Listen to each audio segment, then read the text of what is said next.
நண்பர்களே, உங்ககிட்ட ஒரு நேரடியான கேள்வி கேட்கட்டுமா? நம்ம தினசரி வாழ்க்கை எப்படி போயிட்டு இருக்குன்னு கொஞ்சம் யோசிச்சு பாருங்க. காலையில எந்திரிக்கிறோம், அவசர அவசரமா வேலைக்கு ஓடுறோம், மறுபடியும் செம்ம டயர்டா வீட்டுக்கு வரோம், தூங்குறோம். இதே ரொட்டீன் தான்.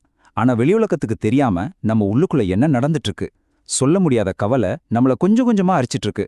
நம்ம மனசோட குரலை யார் தான் கேட்பாங்கன்னு ஒரு ஏக்கம் இருக்குல்ல? அதற்கான நேரம் தான் இது. இந்த தொகுப்புல நம்ம சோர்வுக்கான உண்மையான காரணங்களை நம்ம சோர்ஸ் மெட்டீரியல்ஸ்ல இருந்து விரிவாக அலச போறோம்.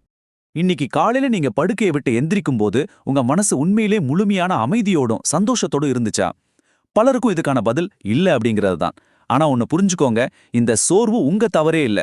நம்ம மனசை எப்படி கேட்கறதுன்னு யாருமே நமக்கு சொல்லிக் கொடுக்கல. ஆனா இன்னையிலிருந்து அந்த நிலைமை மாறப்போகுது. 2000 வருஷத்துக்கு முன்னாடியே நம்ம திருவள்ளுவர் இதை பத்தி ரொம்ப ஆழமா சொல்லியிருக்கார். மனத்துக்கண் மாசிலனாதல் அனைத்தே அப்படின்னு. அதாவது நம்ம மனசு தூய்மையா எந்த விதமான நெகட்டிவ் எமோஷன்ஸ் குப்பைகளும் இல்லாம இருந்தாதான் எல்லாமே அமைதியாகும். நம்மளோட ஒட்டுமொத்த உடல் நலனுக்கும் அமைதியான வாழ்க்கைக்கும் ஒரு தெளிவான மனசு தான் அடிப்படை சாவி அப்படிங்கறத இந்த பழமையான தமிழ் ஞானம் நமக்கு ரொம்ப அழகா உணர்த்துது. சரி, இந்த மனசுக்கும் நோய்களுக்கும் என்ன சம்பந்தம்? அதோட உளவியல் வேர்கள் எங்க இருக்குன்னு நம்ம சோர்ஸ் மெட்டீரியல்ஸ்ல என்ன சொல்லியிருக்காங்கன்னு இப்போ பார்க்கலாம். நம்ம கவலைகளும் கோபங்களும் வெறும் காத்துல போற எண்ணங்கள் மட்டும் கிடையாதுங்க. சித்த மருத்துவத்தோட அடிப்படை தத்துவம் என்ன சொல்லுது தெரியுமா? நம்மளோட குணங்களே நோயோட வேர்கள்னு சொல்லுது. உதாரணத்துக்கு, நீங்க தொடர்ந்து ரொம்ப கோவப்படும் பொழுது அந்த நெருப்பு நேரா உங்க கல்லீரலை, அதாவது லிவரை தாக்குது. அதே போல நீங்க தொடர்ந்து கவலைப்பட்டுட்டே இருக்கும்போது அது உங்க மண்ணீரலை பாவிக்குது. உங்க குணம் எதுவோ அதுவே உங்க நோயையும் தீர்மானிக்குதுன்னு ரொம்ப தெளிவா சொல்லியிருக்காங்க. சித்த மருத்துவம் சொல்றது ஒரு பக்கம் இருக்கட்டும், நவீன அறிவியல் இத பத்தி என்ன சொல்லுது? இந்த மனசுக்கும் உடம்புல ஏற்படுற வீக்கத்துக்கும் என்ன தொடர்புன்னு அடுத்ததா பாப்போம். பல்லாயிரம் வருஷத்துக்கு முந்தைய அந்த பாரம்பரிய அறிவை இன்னைக்கு மாடர்ன் சயின்ஸும் அப்படியே ஏத்துக்குது. இதுக்கு பேரு தான் சைக்கோ நியூரோ இம்யூனாலஜி. இது உண்மையிலேயே ஒரு அற்புதமான மருத்துவ பிரிவு. நாம மனதளவுல ஏதாவது ஒரு அழுத்தத்தையோ இல்ல துன்பத்தையோ சந்திக்கும் போது நம்ம உடம்பு அதை எப்படி ஃபேஸ் பண்ணுது அப்படிங்கிறது இது விளக்குது. நாம நிஜமான ஆபத்துல இல்லனா கூட வெறும் கற்பனையான பயமோ இல்ல ஆபீஸ் டென்ஷனோ கூட நாம நரம்பு மண்டலத்தையும் நோய் எதிர்ப்பு மண்டலத்தையும் உடனே மாற்றி அமைச்சிடுது. நாம ரொம்ப ஸ்ட்ரெஸ்ல இருக்கும்போது என்ன ஆகுதுன்னா, எபினெஃப்ரின் மாதிரியான ஸ்ட்ரெஸ் ஹார்மோன்கள் உடம்புல உற்பத்தி ஆகுது. உடம்பு நிஜமாவே ஏதோ ஒரு பெரிய காயம் பட்டுடுச்சின்னு தப்பா புரிஞ்சுக்கிட்டு சைட்டோகைன்ஸ் அப்படிங்கிற ரசாயனங்களை ரத்தத்துல கலக்குது. இந்த சைட்டோகைன்ஸ் எல்லாம் நம்ம உடம்புக்குள்ள இருக்கிற உயிரியல் போர் வீரர்கள் மாதிரி செயல்பட்டு உடம்பு முழுக்க தேவையில்லாத வீக்கத்தை, அதாவது இன்ஃப்ளமேஷன் ஏற்படுத்துது. இது ரொம்ப சிம்பிளா சொல்லணும்னா, நம்ம உடம்ப தன்னைத்தானே தாக்கிக்கிற ஒரு அலாம் சிஸ்டம் மாதிரி. இதுல ரொம்ப அதிர்ச்சியான விஷயம் என்னன்னா, உடம்பு முழுக்க பரவுற இந்த வீக்கம் நம்மள சிக்னஸ் பிஹேவியர்ஸ் அப்படின்னு சொல்லப்படுற ஒரு நோயுற்ற நிலைக்கு தள்ளிடுது.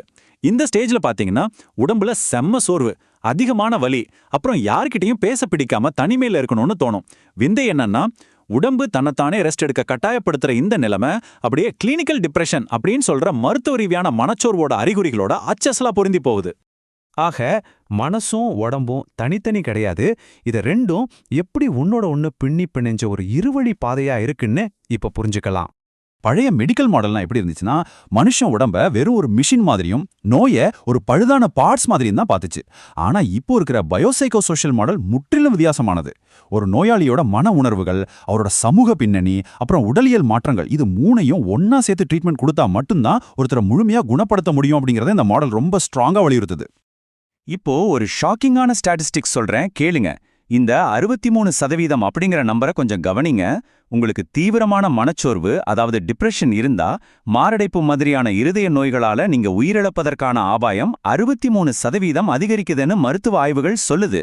மனச்சோர்வுங்கிறது வெறும் மனசு சம்பந்தப்பட்ட ஒரு சாதாரண பிரச்சனை இல்ல அப்படிங்கறத இதை நமக்கு நெத்தியடியா இது எப்படி ஒரு பெரிய ட்ராப் மாதிரி தொடருதுன்னு பாத்தீங்கன்னா, மனச்சோர்வு நம்மள ஒரு இடத்துல முடக்கி வச்சு எந்த பிசிக்கல் ஆக்டிவிட்டியும் இல்லாத ஒரு சோம்பேறி வாழ்க்கைக்கு பழக்கப்படுத்திடுது.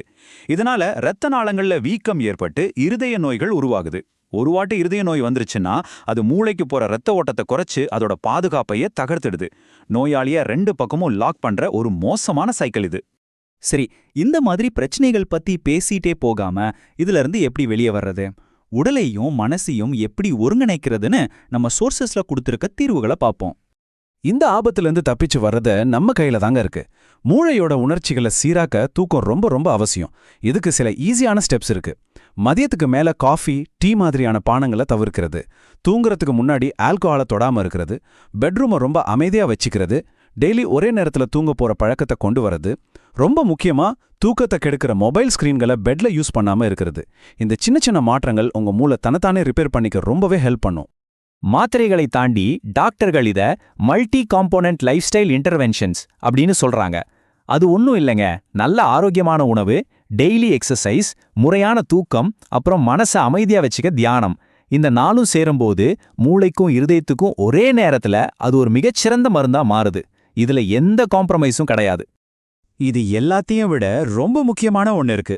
நாம தனித்தனி தீவுகள் கிடையாது. அன்பான உறவுகளும் குடும்பம் அப்புறம் நண்பர்களோட சப்போர்ட்டும் தான் இயற்கையோட மிகச்சிறந்த பெயின் கில்லர்ஸ். நமக்கு பிடிச்சவங்களோட நேரம் செலவிடும்போது நம்ம உடம்புல இருக்கிற மன அழுத்த ஹார்மோன் குறைஞ்சு இதய துடிப்பு சீராகுதுன்னு சயின்ஸ் ரொம்ப தெளிவா நிரூபிச்சிருக்கு. அதனால நண்பர்களே, உங்க உடம்பு ஒரு நாள் பெரிய நோயா மாறி உங்களை ரெஸ்ட் எடுக்க வற்புறுத்துற வரைக்கும் வெயிட் பண்ண போறீங்களா? இல்ல இன்னைக்கே இப்பவே உங்க மனசோட குரலுக்கு செவிசாய்க்க போறீங்களா? மனமே கேள், உள்ளே கேளுங்க, வெளியே முழுமையா மாறுங்க. உங்க மனமைதிக்கு நீங்க கொடுக்கிற முக்கியத்துவம் தான் உங்க ஆரோக்கியமான வாழ்க்கைக்கான முதல் படி. இத பத்தி கொஞ்சம் ஆழமா சிந்திச்சு பாருங்க.